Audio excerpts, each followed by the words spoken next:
हरे कृष्णा। 14 फरवरी को वसंत पंचमी मनाया जाता है। इस दिन हम माँ सरस्वती की पूजा करते हैं।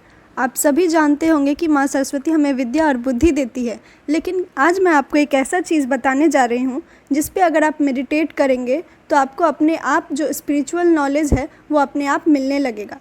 जैसा कि आप जानते हैं कि सनातन धर्म में कुछ भी ऐसे ही नहीं बना दिया गया था, हर कुछ का एक महत्व था। वैसे ही आज हम बात करेंगे माँ सरस्वती जो अपने साथ वीणा धारण करती है, वो वीणा का क्या महत्व है।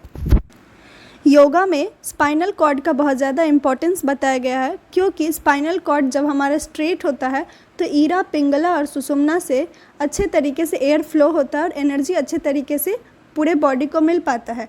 वैसे ही सनातन धर्म में वीणा को एक स्पाइनल कॉर्ड की तरह रिप्रेजेंट किया गया है। ऐसा कहा गया है कि वीणा का एक एक पार्ट जो होता है वो अलग अलग देवी देवता को रिप्रेजेंट करता है। वीणा का जो कुदम पार्ट होता है, जो बिग बाउल होता है, वो रिप्रेजेंट करता है ह्यूमन हेड को।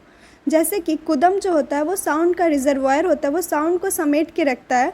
वैसे ही जो हेड होता है उसमें हमारा बहुत तरीके का इंटेलिजेंस होता है, और जब हम अपने हेड में कॉन्शसनेस को बढ़ाते हैं तब हम स्पिरिचुअल नॉलेज को भी गेन करने लगते हैं। जो फिंगर बोर्ड होता है उसको स्पाइनल कॉर्ड से रिप्रेजेंट किया गया है। स्पाइनल कॉर्ड जब हमारा प्रॉपर तरीके से अलाइनमेंट होता है तो आप डिवाइन नॉलेज को पा सकते हैं। जैसे कि आप डिफरेंट तरीके का स्पाइनल पोस्चर्स जब आप योगा में यूज़ करते हैं, अलग अलग पोस्चर्स जब आप अपनाते हैं तो आप अलग अलग लेवल के डिवाइन नॉलेज को एक्सेप्ट कर पाते हैं, डिवाइन नॉलेज को रिसीव कर पाते हैं। जैसे कि जब आप फिंगर बोर्ड पे जिस तरीके से अप्लाई करते हैं उस तरीके का साउंड आता है, वैसे ही आप स्पाइनल कॉर्ड का यूज़ करके डिवाइन नॉलेज को एक्सेप्ट कर पाते हैं।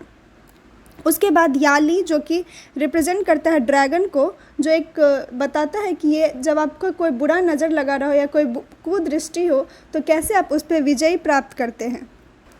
अब हम बात करेंगे कि कैसे वीणा के अलग अलग जो पार्ट हैं वो किस किस देवी देवता को रिप्रेजेंट करते हैं और कैसे उन पे मेडिटेट करके आप अपने लाइफ में डिवाइन नॉलेज को, विजडम को गेन कर सकते हैं। जो कुदम पार्ट होता है वो स्वयं माँ सरस्वती को रिप्रेजेंट करता है, जो कि डिवाइन नॉलेज हमें देती है, जो कि इंस्पिरेशन और क्रिएटिविटी को सिंबलाइज करती है।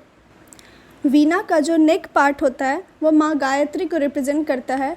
ऐसे भी माँ सरस्वती की कृपा आप नहीं पा सकते अगर माँ गायत्री की कृपा नहीं होगी आप पर। इसीलिए माँ गायत्री को रिप्रेजेंट किया जाता है नेक के थ्रू। और ऐसा बताया जाता है कि वीणा का जो अलग अलग स्ट्रिंग होता है वो अलग अलग देवी देवता और अलग अलग वेद को रिप्रेजेंट करता है। जैसे कि जो वीणा का फर्स्ट स्ट्रिंग होता है उसको सारणी कहते हैं, जो कि ऋग वेद को रिप्रेजेंट करता है, जिससे जब आप वीणा पे मेडिटेट करते हो तो आप अलग अलग मंत्रों का ज्ञान होता है आपको। आप डीप फिलॉसफी को समझने लगते हैं, आपका स्पिरिचुअलिटी में जो लेवल होता है वो बहुत ज़्यादा इंक्रीज़ होने लगता है। वीणा का जो सेकंड स्ट्रिंग होता है जिनको पंचमा कहते हैं, वो यजुर्वेद को रिप्रेजेंट करता है, जिससे आपको किस तरीके का होमा करके आप माँ सरस्वती को खुश कर सकते हैं वो नॉलेज आपको होने लगता है, अलग अलग यज्ञ का नॉलेज होने लगता है। थर्ड स्ट्रिंग जिसको मंदार कहा जाता है वो स्वयं साम वेद को रिप्रेजेंट करता है और ये लॉर्ड शिवा को भी रिप्रेजेंट किया जाता है।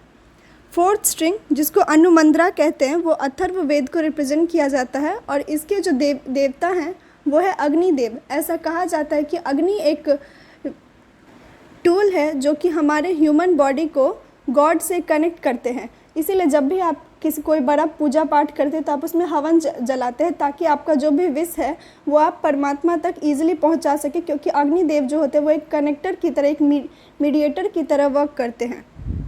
अब वसंत पंचमी के दिन ऐसा क्या करें जिससे आपको बहुत ज़्यादा ज्ञान हो, जिससे आप अपने फोकस लेवल बढ़ा सके, क्रिएटिविटी बढ़ा सके। आइए जानते हैं। वसंत पंचमी के दिन आपको नील सरस्वती स्तोत्र का पाठ जरूर सुनना चाहिए, शाम को या फिर सुबह 3 बार।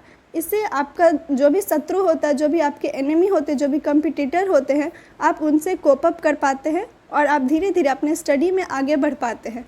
और इस दिन 108 बार माँ गायत्री का गायत्री मंत्र का भी जाप करना चाहिए। ये भी आपके विजडम को बढ़ाने में बहुत ज़्यादा हेल्प करता है।